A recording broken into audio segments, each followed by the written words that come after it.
E aí, galera do Rantal, vocês estão bem? Finalmente a gente conseguiu trazer a minha pastora, Gislaine. Eu não sei se você viu nos últimos episódios. As nossas vozes aclamaram pela sua presença aqui. Graças a Deus deu certo. E graças a Deus deu certo. Já tem um tempo que a gente tá tentando trazer ela aqui. Mas enfim, conseguimos. E a gente vai dar continuidade hoje na nossa série falando sobre... No último episódio a gente falou sobre paternidade, a gente introduziu o tema também com adoção e um pouquinho de maternidade, porque não tem como falar de um sem introduzir o outro, porque ambos fazem muito parte do tema, né? E hoje eu tô aqui com a Gislaine, ela é minha pastora de jovens, já tem uns 6 anos, né, que a gente tá junto na caminhada, mais ou menos uns 6 anos. Ela praticamente me viu crescer na fé. Foi. E também. em tamanho também. Estatura, ficar mais velho, né? Barbinha. Tudo. Tudo isso. E ela foi uma das mulheres, eu já falei isso no podcast, eu vou repetir, ela foi uma das mulheres que exerceu maternidade sobre mim, não só sobre mim, mas sobre meus amigos, sobre a minha igreja em si. E nada melhor do que falar com ela sobre maternidade e adoção. Ela agora que adotou Moisés, né? Novo filho dela, já gerado em espírito, né? Graças a Deus. E é isso. Agora eu vou passar a bola para ela falar um pouquinho mais dela. Qual que é seu testemunho? Conta aí pra gente quem é você. Prazer estar aqui, Gabriela. Estou amando viver essa experiência, né, de gravar um podcast. Para mim é incrível essa ferramenta. Eu gosto muito de ouvir podcast, ouvi muito há algum tempo atrás. Parei um pouco agora, mas eu amo esse formato. Eu me converti de 6 para 7 anos, né? Fui a primeira da minha casa a ir para a igreja.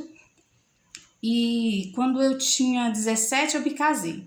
Logo em seguida, eu já conversei com meu esposo a respeito do desejo que eu tinha de adotar. Eu não sei quando isso surgiu no meu coração. Eu lembro quando eu resolvi, tomei a decisão. E, passado alguns anos, nós nos sentimos já preparados para adoção. Quando eu tinha aproximadamente 22 anos, 22, 23 anos, nós entramos com um processo para nos habilitarmos para adotar. E a gente ainda não tinha filho biológico. Eu poderia ter filho biológico se quisesse, nós não somos inférteis, mas nós decidimos primeiro ter o filho adotivo, né, por meio da adoção, e depois ter o biológico. Só que, coincidentemente, enquanto o processo corria, eu engravidei da Giovana.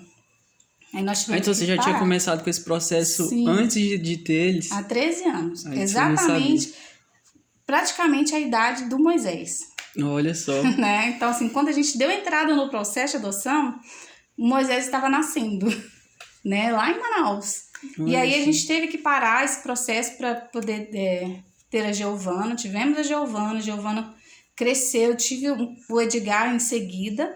E aí, passados 7 anos, quase 8, veio a pandemia, né? E eu sentei com meu esposo e nós conversamos a respeito dos sonhos que às vezes nós deixamos para depois, e um dia esse depois nunca chega e Jesus nos chama, né? Nós estamos até hoje vivendo experiências de muitas pessoas partindo para o Senhor por causa do Covid.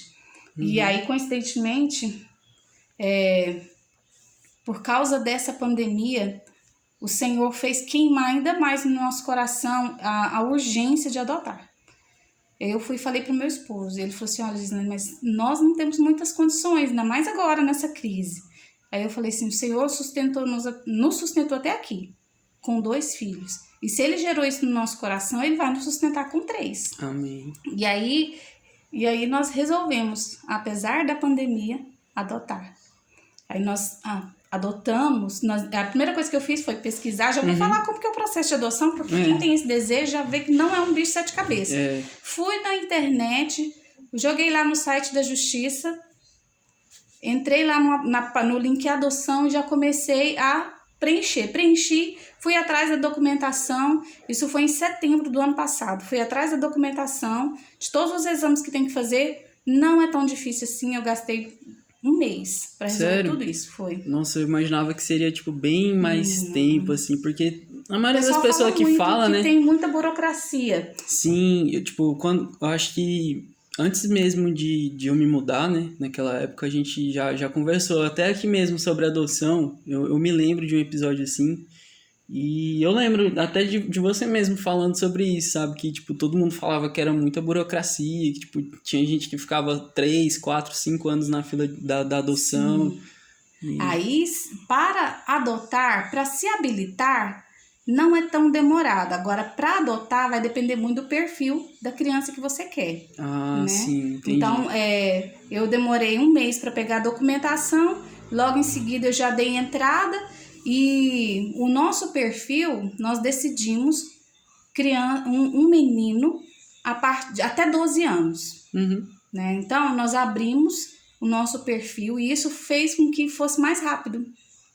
Depois que nós abrimos o perfil, ainda não tinha saído a nossa habilitação. Inclusive, até hoje eu ainda não tenho uma habilitação. Mas como foi um perfil de adoção tardia, existem alguns programas no Brasil que fazem um trabalho de busca ativa. Eles começam a buscar famílias para essas crianças. Uhum. E aí, nesse projeto de busca ativa de Manaus, eu localizei uma pessoa de Manaus que estava procurando uma família para o Moisés.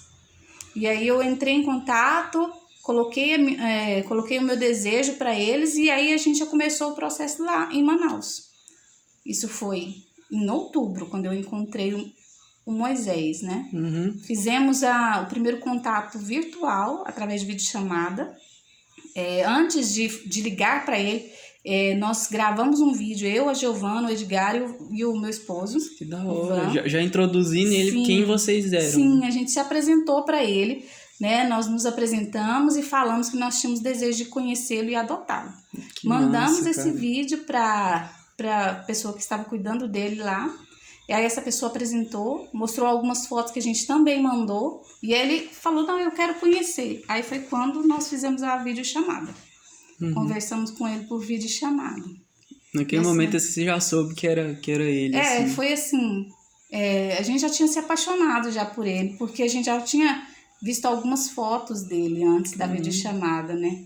E aí quando nós batemos o olho, a gente viu, é ele. Antes dele, a gente tinha encontrado outras crianças que estavam disponíveis para adoção, mas não teve, né, essa química,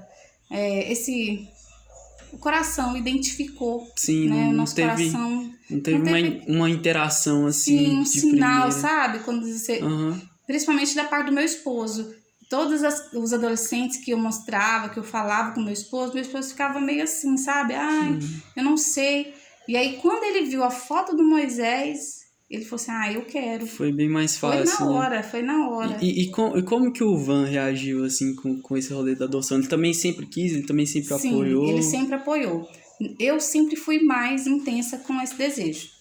Mas o Van, ele sempre abraçou essa causa, sempre. Graças a Deus eu casei com um homem que tem esse coração, né? Que tem essa visão, essa sabedoria. Amém. Porque esse é um desejo que Deus colocou no meu coração. Eu não ia ter paz enquanto eu não realizasse. Amém. Pra quem não sabe, né, ou quem não acompanha a gente de perto, o Van é meu pastor, é um dos próximos protagonistas desse podcast aqui, em nome de Jesus.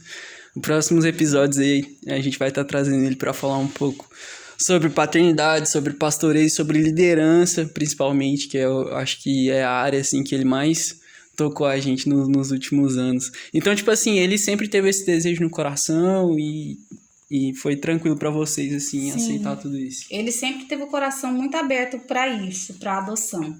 E o único receio que ele teve foi de não conseguir oferecer igualdade de condição para todos os três. Nós já pagávamos escola para o Edgar e para a Giovana. Não é barata a educação no Brasil. E nada no Brasil é barato, né? É verdade. Então, ter filhos é muito caro. E ele pensava, será que nós vamos ter condições de ter um terceiro filho? Né? Não é só adotar, poderia ser até biológico. Será que a gente tem condições financeiras de ter 3? Mas aí eu falei assim, não, nós vamos ter fé e Deus vai agir. Aí ele deu um passo de fé, né? E a gente falou assim, olha, se nós não tivermos condições de pagar a escola particular para os 3, nós colocaremos os 3 na escola pública. E foi isso que a gente fez nesse ano. Os Sério? 3 estão na escola pública. Que massa. Esse ano eles estão todos na escola pública. E eles sempre estudaram, tipo, em escola particular? Particular, sempre. E teve um ano que a Giovana e o Edgar estudaram na escola pública comigo, na escola que eu dava aula. Que eu sou professora, então eu levei eles para minha escola, mas foi um ano. Só um ano? Foi só um ano, que eu me lembro, foi só um ano mesmo. E eles não estranham, assim, tipo, é uma experiência ruim para eles? Ou... Escola pública é muito diferente de escola particular, né? Muito diferente. E como está na pandemia, até agora eles não estão sentindo diferença, né? Porque na pandemia a aula é em casa.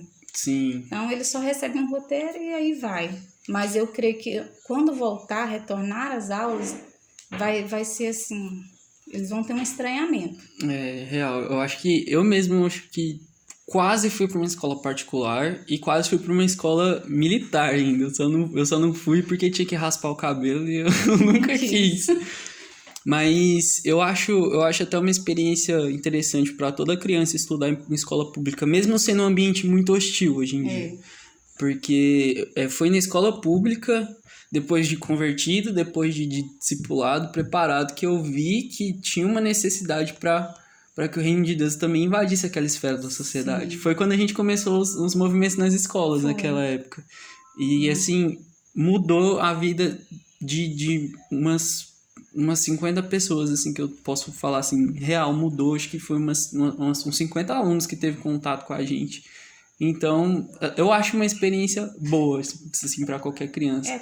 O ideal seria, né, estudar numa escola na particular. Uma questão mesmo...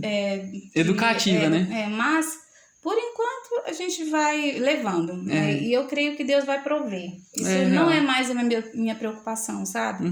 Nós não podemos nos ater a coisas tão pequenas, né, diante de propósitos grandes, né? Então, o propósito nosso era um propósito muito grande que Deus colocou no nosso coração, e a questão escolar é muito pequeno diante disso, né? É verdade. Então, a gente tomou essa decisão e eu não me arrependo de forma alguma. Estou na escola pública, eu dou reforço em casa e a gente vai reforçando com outros aparatos, né? Que é livros, né? E muita conversa com eles e assim a gente consegue ir levando. E aí foi assim que o Van refletiu melhor e decidiu. Então, é uma questão mesmo que é Deus. E outra coisa, quando ele estava resistente, eu orei ao Senhor.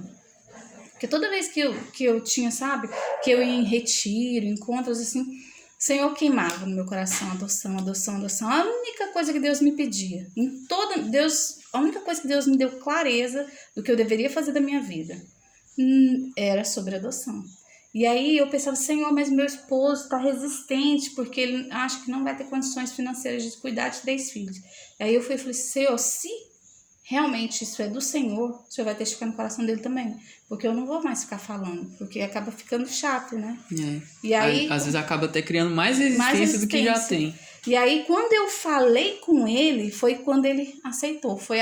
Depois dessa oração, eu falei com ele muito depois, e ele abriu o coração e a gente foi muito assim.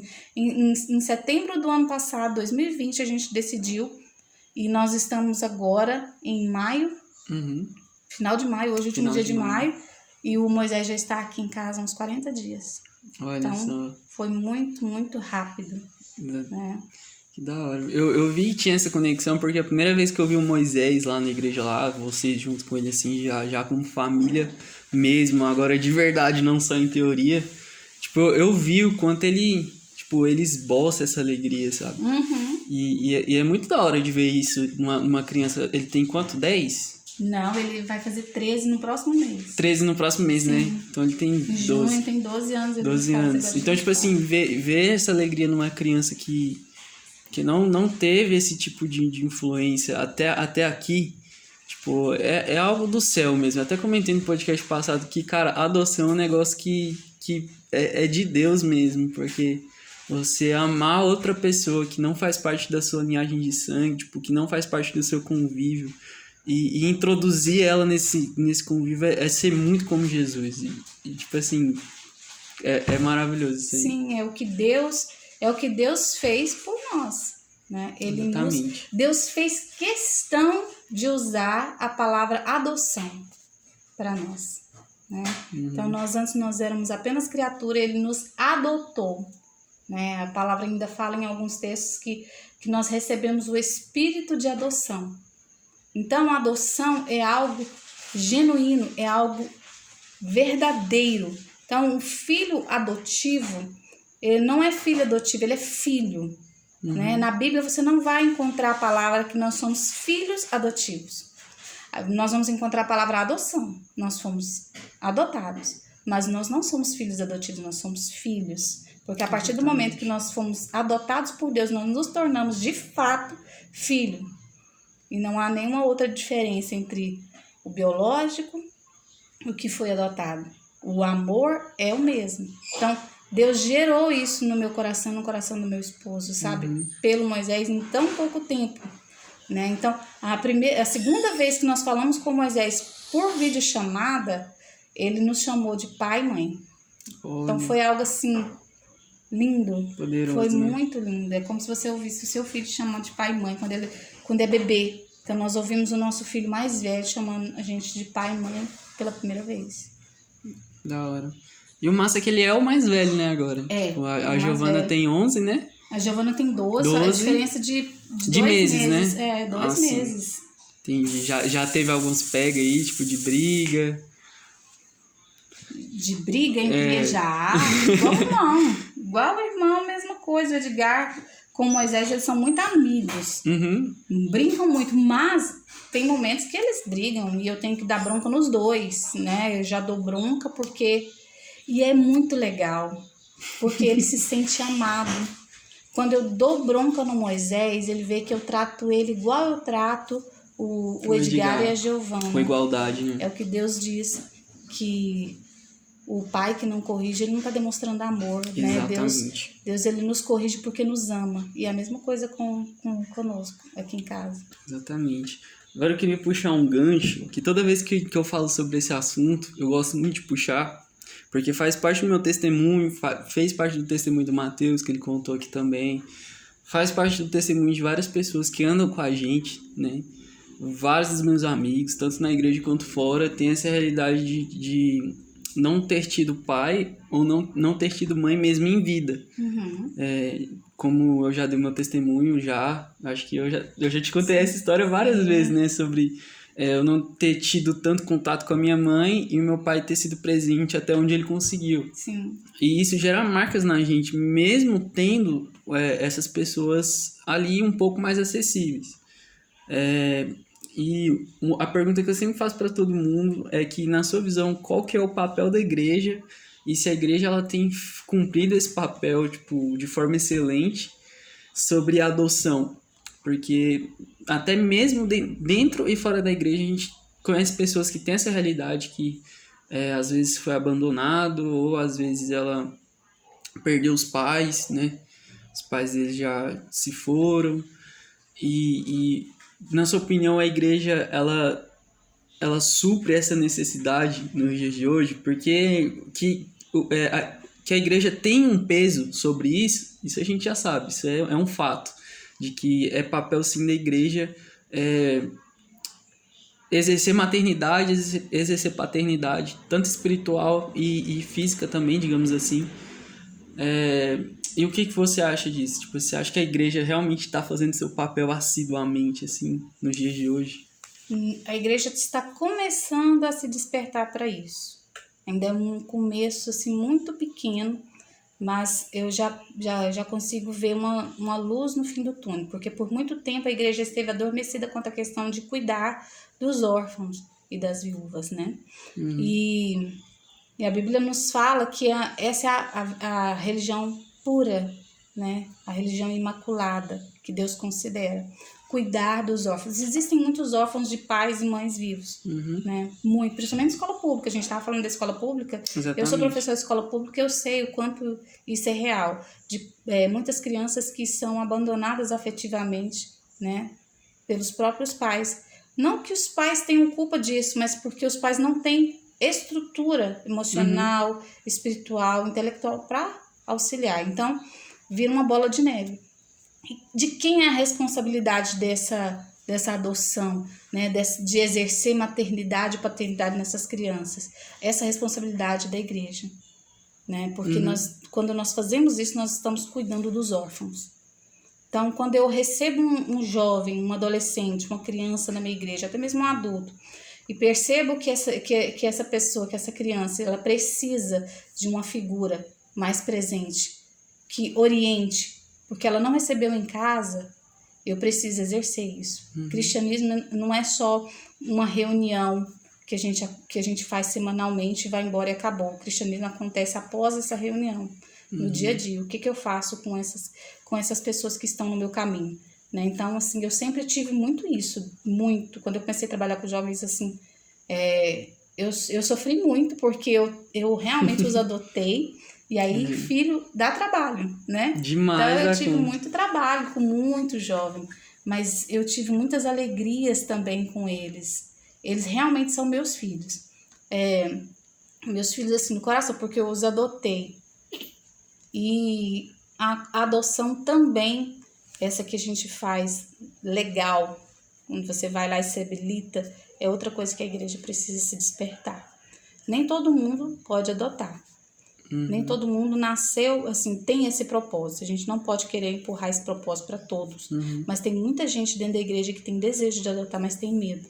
Quando eu adotei o Moisés e coloquei nas minhas redes sociais a adoção, muitas pessoas me chamaram no privado falando, é o meu sonho, mas eu tenho muito medo das críticas. Eu tenho muito medo do que eu posso enfrentar dentro da minha casa, e eu tenho muito medo do que eu posso enfrentar dentro da igreja.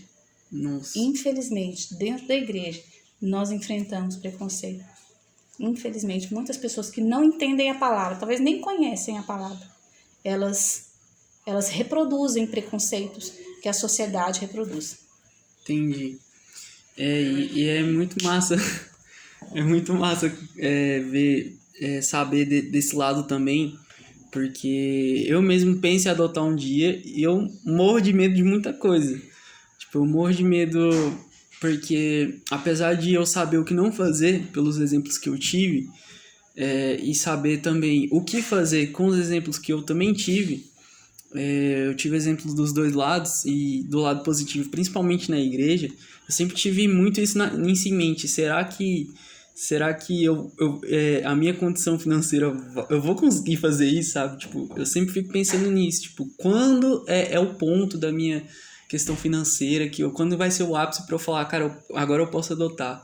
Eu mesmo, tipo, antes mesmo de me casar, antes mesmo de conceber uma família, eu tenho essas brisas, e eu conheço gente também que não casou, tipo, ainda é solteira e tem vontade, vê propósito nisso, e ainda tem essas mesmas dúvidas. E eu fiquei surpreso agora com essa questão do preconceito, até mesmo na igreja. Tem. Que, tipo, é o lugar que não deveria ter, infelizmente tem, né? Infelizmente. São pessoas que ainda não conhecem a palavra. Ou se conhecem, elas não entenderam. Porque quando você entende, você pratica, né? A palavra de Deus, quando a gente entende, a gente pratica. Você levantou 2 pontos muito importantes, que muitas pessoas têm dúvida sobre a questão financeira. As pessoas perguntam muito assim, eu moro de aluguel, será que eu posso adotar? A resposta, sim. Eu ganho o salário mínimo, eu e meu esposo, nós podemos adotar? A resposta é sim. Qual é o critério que eles colocam para habilitar alguém? Você precisa oferecer condições mínimas para essa criança. Então, você precisa ter uma casa que tenha o mínimo que ela precisa para sobreviver. Né? Então, ela precisa de um quarto, uma cama, um ambiente, né, agradável para ela, alimentação, educação você pode oferecer na escola pública, não precisa ser particular, então você não precisa ser rico para adotar. E, inclusive, a maioria das pessoas que adotam, que eu conheci, eu não sei se isso é algo nacional, mas as pessoas que eu conheci que adotaram, eu conheci muitas famílias, a maioria é classe média, classe C e B. Eu não conheci ninguém da classe A, eu não conheci, assim, nos grupos que eu participo. Sério? Sério, a maioria são classe média E pobre igual a gente mesmo, trabalhador. É. Mas pelo menos o contato que eu tenho com essa galera que excede essa classe aí, né? Que é mais rico, digamos assim. Que eu, pelo menos as pessoas que eu já tive contato, assim, mesmo sendo cristãs, eu acho que a maioria não tem esse senso de adoção, assim. Eu realmente não tenho como dizer o porquê, né? Às vezes, não, é que nem você falou, às vezes não é o propósito dessas Isso. pessoas adotarem, mas pelo que eu vejo, a maioria dessas pessoas não tem essa consciência, né? Não. E eu acho que isso trava um pouco, né, o processo de algumas crianças. Sim. Porque são pessoas que têm bastante condições, tipo assim, condições que excedem até o mais do que o necessário e... E quem tem condições financeiras não vão lá. Exatamente. Né? Não se arriscam. Acontece muito isso. Mas o que eu percebi, assim, é que existem muitas pessoas que querem, mas não entendem, elas não conhecem sobre a adoção, porque é pouquíssimo divulgado esse assunto, principalmente dentro da igreja, não é ensinado sobre isso dentro da igreja, precisa começar a ser ensinado com mais ênfase. E se as pessoas que não querem adotar não atrapalhar, já tá ótimo. Não serem preconceituosas, já tá ótimo. Né? Já é um meio caminho andado, porque muitas pessoas que querem, elas têm medo do preconceito que elas vão enfrentar. Às vezes nem é por elas, né? Mas pela criança. Sim. Bate muito mais pesado na criança do que a pessoa mesmo que adotou ouvir algum comentário, porque pelo menos ela tem consegue, mais maturidade, ela consegue né? filtrar isso. Sim, né? mas aí quando você vê que o seu filho está sofrendo, né, discriminação, aí você sofre junto, e aí o que fazer nessa situação, né? Então, assim, é algo que muitas pessoas me procuraram no privado. E aí é o que Deus testificou no meu coração. Eu não quero influenciar ninguém que não quer adotar a adotar. Eu quero influenciar pessoas que Deus já colocou no coração delas. Eu só quero destravar essas pessoas, sabe? Falar assim, ó, você não está sozinha. Eu estou com você. Existem outros grupos de apoio que podem te apoiar nesse processo, entendeu? Para que a gente possa caminhar. Porque eu não encontrei, quando eu quis adotar, eu não encontrei ninguém para estender a mão a mim. Sério? Não encontrei. Tipo, hoje você já conhece tipo, um grupo de mães, um grupo de pessoas que já passaram pelo processo de adoção e que ajudam outras pessoas. Ajudam outras. Eu participo de um grupo, eu participo de 2 grupos no WhatsApp, um de mães, de famílias cristãs, né? E outro não. Eu participo desses 2. E eu aprendi muito, eu recebo muito apoio desses grupos, eu tiro muita dúvida, eu aprendi muito nesses grupos. Toda pessoa que quer adotar, a primeira coisa que ela precisa procurar é uma rede de apoio.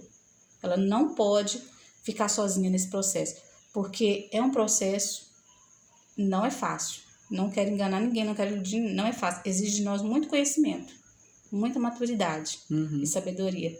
E aí, quando a gente tem esse grupo de apoio, a gente consegue entender que, eu estou passando por um momento difícil, né? Uma coisa que acontece na adoção, com quase todas as famílias, que é o período de teste que a criança faz conosco, que é onde ela nos confronta, quando ela nos desobedece, nos desafia, diz que não quer ficar com a gente, diz que não nos ama, que a gente não é mãe, nem pai. Acontece muito isso. E quando eu trouxe o Moisés, eu adotei o Moisés, eu já estava esperando essa atitude dele. E até agora não aconteceu. Mas eu já estava me preparada psicologicamente, emocionalmente para enfrentar isso e entender que isso é normal. Que acontece em quase todas as famílias. Exatamente, né? Porque, tipo, principalmente na idade do Moisés, né? Que é uma fase, assim, que é... Já da adolescência, da rebeldia, né? De querer ter uma sensação de independência que, infelizmente, nem depois dos 18 você vai ter. Só depois ali dos seus 25, depois de casado. E olha lá! É verdade. Olha lá, meu pai mesmo tem mais de 40 anos e quem manda nele é minha avó. Sim, é questão de honra, né? Questão de honra, exatamente. De respeito que a gente tem com os pais. Exatamente. E é bom ver a igreja acordando para isso, né? É muito bom. Foi bom você ter tocado nesse assunto, assim, de como é o processo e tal. A questão cultural do Moisés, jogando num contexto geral, a questão cultural da criança, ela tem uma influência, assim, no relacionamento dos pais adotivos? Como que funciona, assim? quando ele veio para Goiânia, né, teve esse choque cultural, né, de um outro estado, né? Então ele está enfrentando duas situações. Ele está enfrentando o choque cultural e ele está enfrentando a novidade de estar inserido em uma nova família, né? Antes de nós, ele já havia passado por outras famílias, né? Ele foi adotado, não, uma família pegou a guarda dele, né, para fins de adoção. Na verdade, não foi para fins de adoção, foi a irmã biológica dele, mais velha, pegou a guarda dele. E aí não deu certo. E ela devolveu. E aí outra família acolheu ele. Não deu certo. Devolveu. E eu estou sendo a terceira família. Então, existem muitos gatilhos que são acionados no Moisés. Quando acontece algumas situações aqui. Por exemplo, quando ele briga com o Edgar e às vezes ele agride o Edgar. Agride fisicamente, mas como criança. Sabe, aquelas brincadeiras de criança, aqueles tapinhos de criança, que pra mim é super, super natural. Que super simples de se resolver. Porém, quando eu chamo a atenção dele, eu percebo nos olhos dele medo. Eu percebo medo de ser devolvido. E aí, a primeira vez que eu tive que conversar com ele a respeito dessa mania que ele tem de ficar dando, né, tapinhas, chutes, essas coisas. E aí, quando eu tive que ser firme com ele pela primeira vez, ele ficou muito, muito triste. Mas não era porque eu tinha brigado. Eu percebi que ele estava com medo. E foi quando eu cheguei nele e falei assim, olha, meu filho, eu estou chamando a sua atenção porque eu te amo. Porque você vai ficar para sempre aqui com a gente. Então, eu sempre reafirmo. Você só vai embora quando você casar. Quando você casar, você vai sair dessa casa. Mas antes disso, você vai ficar para sempre com a gente. Para reafirmar, porque às vezes aciona vários gatilhos, né? Então, essa questão, né, que ele trouxe lá, né, da história dele, várias vezes reflete aqui. E aí eu tenho que ficar muito atenta para entender que alguns comportamentos dele têm raízes em traumas no passado. É importante, né? Tipo, olhar isso pela criança, assim. Porque às vezes ela mesma não entende o porquê, né? Às vezes ela só reage disso como uma reação mesmo. E eu perguntei muito dessa questão cultural, porque a minha família ela tem uma cultura muito distinta da que eu tenho hoje. Tipo assim, minha avó é mineira, meu avô é do Piauí, e a galera dele é quase toda goiana, e, tipo, nessa farofa toda, até hoje eu não entendi da onde que a gente é originalmente, assim. E mesmo assim a gente tem algumas coisas assim, alguns atritos por questões de cultura, por questões de personalidade mesmo. E tipo assim, como o Moisés ele veio de muito longe, já com esse histórico, eu achei interessante perguntar sobre isso, sabe? Tipo, como ele reage aqui, tipo, como ele estranha as coisas daqui. Até a comida daqui, eu imagino que é bem diferente da de Manaus, né? Onde ele tá. É um pouco diferente, sim, o tempero daqui, mas ele se adaptou muito rápido. Ele ama a minha comida, ele sempre elogia a minha comida, né? Sério? Assim, mãe, tá muito gostosa essa comida. Então, ele gostou muito, muito. O clima é uma coisa que tá pegando pra ele, porque Manaus é muito quente. E Goiânia, nós chegamos no mês de maio, que é o mês mais frio. O clima tá pegando. A questão da linguagem também, algumas palavras que a gente fala que ele não entende e algumas palavras que ele fala nós não entendemos. E vice-versa, né? Eu já entendo, né? Eu e o Ivone entendemos que nós somos adultos, mas às vezes a Giovana e o Edgar não entendem. Não entende. Não entende. Às vezes o Moisés fala égua. Ele já falou comigo algumas vezes assim, mas... Né? A gente fica assim sem entender. O Moisés viu um cavalo na calçada e ele assustou. Pra ele, porque não é normal. Em Manaus tem um cavalo no meio da rua. Em Goiânia é isso. Super Goiânia, famosa roça asfaltada, né? Ele levou um susto mesmo. Mãe, olha o cavalo ali, mãe. Eu falei, não, meu filho, normal aqui. Você tá andando, você encontra vaca, cavalo. Pois é. Super normal. Eu gosto muito de brincar com ele com essas questões regionais, assim, porque A gente tem um orgulhozinho goiano, assim. Tipo, eu mesmo que já morei fora, era um negócio que todo dia tinha alguém fazendo piada do meu sotaque. Todo dia tinha alguém falando, poxa, velho, para de falar que nem roceiro, mas eu só tava falando normal. Eu só puxo o R porque é costume e, assim, foi até engraçado, tipo, alguns rolês que a gente deu com ele. Tipo, de ver o quanto ele foi... ele recebeu bem nossa galera, assim, sabe? Nossos amigos, ele conseguiu. Se sentiu à vontade, sabe? Porque na minha mente, quando eu visse ele, eu ia ver ele mais acanhado, mais quieto, que seria, tipo, né? A reação mais natural. Mais natural. O Moisés, ele é um pouco diferenciado mesmo. Ele é uma criança muito diferente, muito alegre, né? Ele tem vários traumas na vida dele, mas ele não deixa esses traumas refletirem no dia a dia dele. Ele é muito sorridente, muito comunicativo. Mas, no geral, os adolescentes, quando você adota um adolescente, eles ficam muito tempo arredios. É o geral. No caso do Moisés, foi uma exceção à regra mesmo. Mas a maioria fica muito arredio. Pensa, você está numa casa diferente, se, no caso, quando você faz uma adoção interestadual, você vai para um outro estado, com um sotaque diferente, uma comida diferente, um clima diferente, tudo diferente. Tem desse choque, longe dos seus amigos do abrigo, das pessoas que cuidavam de você muita lá coisa no abrigo. Pra processar, né? Muita coisa para processar, muita coisa. E muito adolescente tem dificuldade, é onde entra a terapia, né? Toda criança que é adotada, ela precisa, principalmente adolescente, ter terapia. Então, quando você pensa em adotar, você precisa já se preparar para oferecer para essa criança terapia. Em muitos casos, o Moisés ele faz fonoaudiologia, para poder desenvolver a linguagem, que ele tem essa dificuldade, né?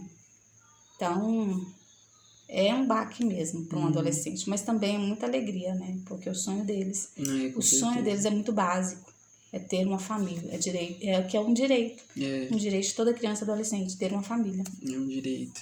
E inclusive a gente vê que muitas crianças que, tipo, não passam por esse tipo de coisa, elas tendem, pelo menos hoje em dia, na atualidade, assim, social, de não honrar os pais, né? De não ter essa noção de que é uma coisa que muita gente não tem e é uma coisa que estão privando elas de vários traumas, de várias limitações. Tipo, tem limitações que eu tenho até hoje com essa questão, então, com essa questão de maternidade. Até, e, tipo, estudando muito sobre isso, eu vi que até a forma dessa criança futuramente tratar mulheres ou tratar homens também, tipo, esses traumas têm influência e tal.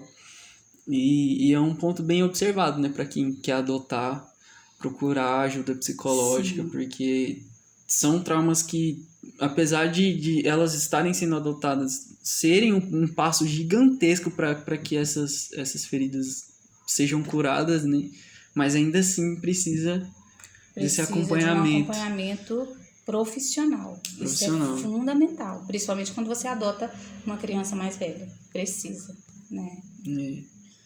E tipo assim, muita gente...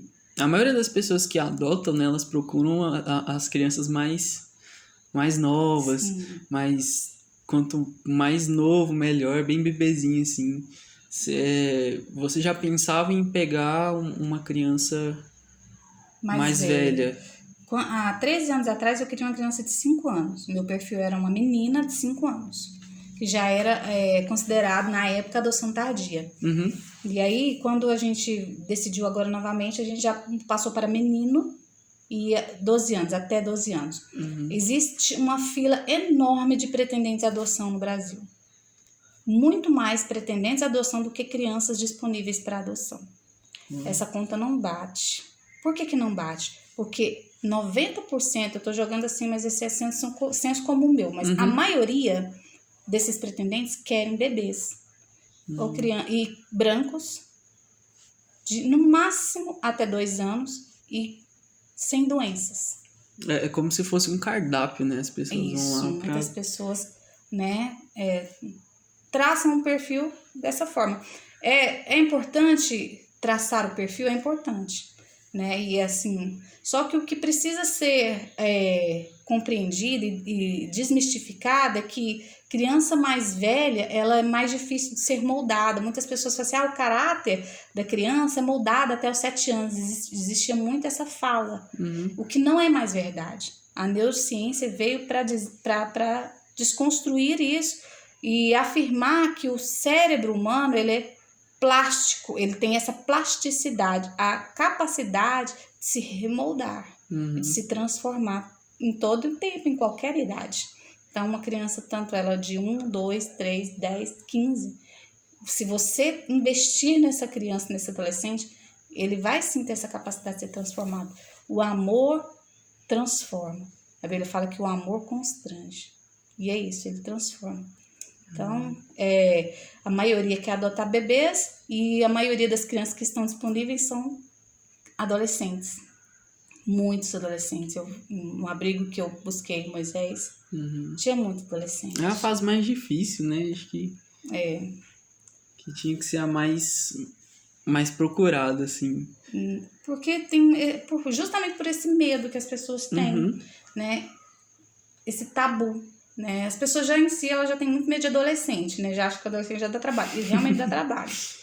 Mas existe o preconceito ainda dessa questão de, não tem o meu sangue, vai fazer isso, fazer aquilo, vai te dar trabalho, vai usar drogas, vai dar... Gente, aí a minha resposta para essas pessoas, a partir do momento que eu decidi ser mãe, tanto biológica quanto de adoção, eu já estou preparada para enfrentar qualquer desafio. Porque tanto meus filhos biológicos quanto meu filho que veio por adoção pode me dar esse trabalho. E esse é um trabalho que filho pode dar. Não é porque é adotivo, é de filho. Dar trabalho é de filho.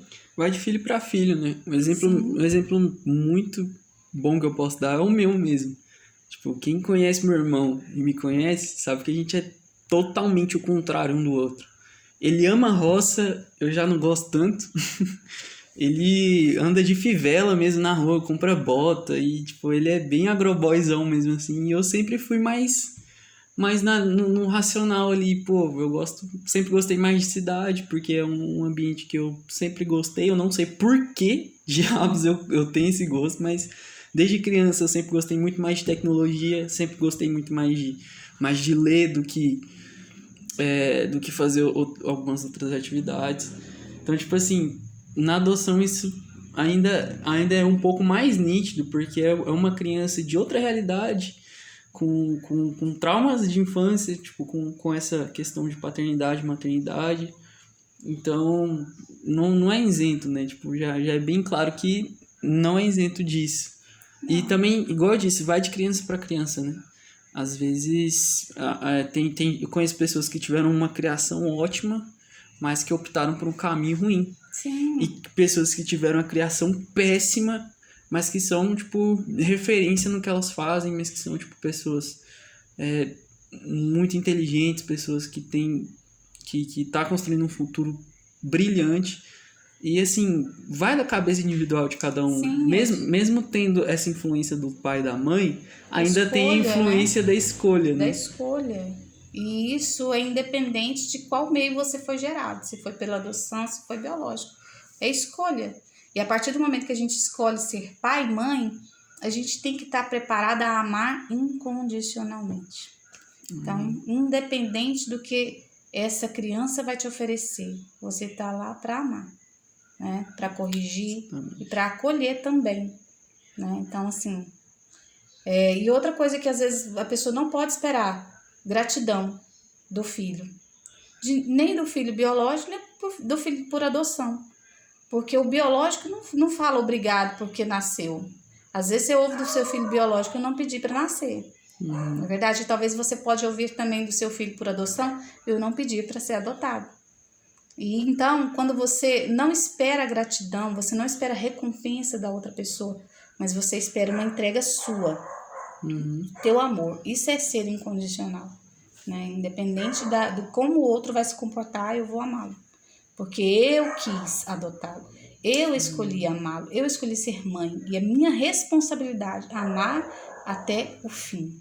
Então, o que muitas pessoas pretendentes de adoção precisam entender. Amar até o fim. É uma responsabilidade. Porque acontece muito, sabe o que, Gabriel? Que me entristece muito. Muitas famílias adotam E quando a criança começa a dar trabalho, devolvem. Nossa. Elas ficam 3, 4. Eu já vi casos de pessoas que ficaram 6 anos com uma criança. E aí ela começou a dar trabalho, entrou na fase da adolescência, aí elas devolvem. Então, isso não é responsabilidade. Todo pai, toda mãe precisa ter responsabilidade e comprometimento com a pessoa, com o filho.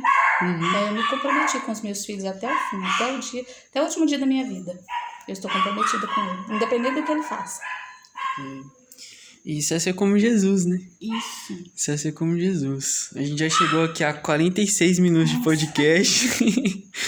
E, cara, aulas. Toda vez que eu tô com a Gislaine é aulas. Essa é a palavra. Aprendendo toda vez alguma coisa nova. E agora sobre a adoção, sobre essa fase nova que ela tá vivendo. Que não é tão nova, né? Porque ela adotou a gente já espiritualmente uns anos atrás. Muito do que eu sou hoje, como profissional, como pessoa e como homem de Deus, eu devo a ela, eu devo ao Van. Principalmente a Deus, mas em segundo lugar a ela, tipo, essa família que a gente tem hoje em dia. Tem mais algum ponto que você queria tocar sobre esse assunto de adoção?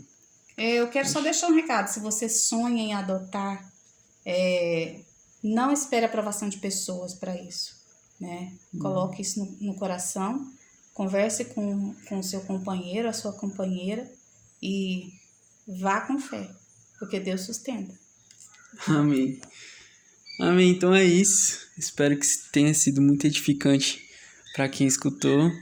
Essa foi Gislaine Vieira, minha pastora. Muito obrigada. Próximos episódios aí a gente vai tentar trazer o Van, que foi pai também para mim, pai para essa galera, para essa geração aí. E Gis, obrigado pelo convite, ou por ter aceitado o convite. Eu agradeço por convidar. Nossa, eu me sinto muito isso. honrada em poder falar sobre esse assunto. Cara, tem muito tempo que a gente tá tentando trazer ela aqui e deu certo, graças a Deus. Não, agora deu, mas eu acho que é a hora certa. A hora certa, tudo é no tempo de Deus. E é isso, eu espero que tenha edificado muito a vida de vocês. Espero vocês no próximo episódio aí dessa nossa série falando sobre paternidade, maternidade e adoção. Fique com Deus. Manda aí pro seu amigo aí que quer adotar, manda aí pra sua mãe, pro seu tio, pra quem você acha que vai ser edificante essa palavra. E é isso. Fiquem com Deus e até a próxima.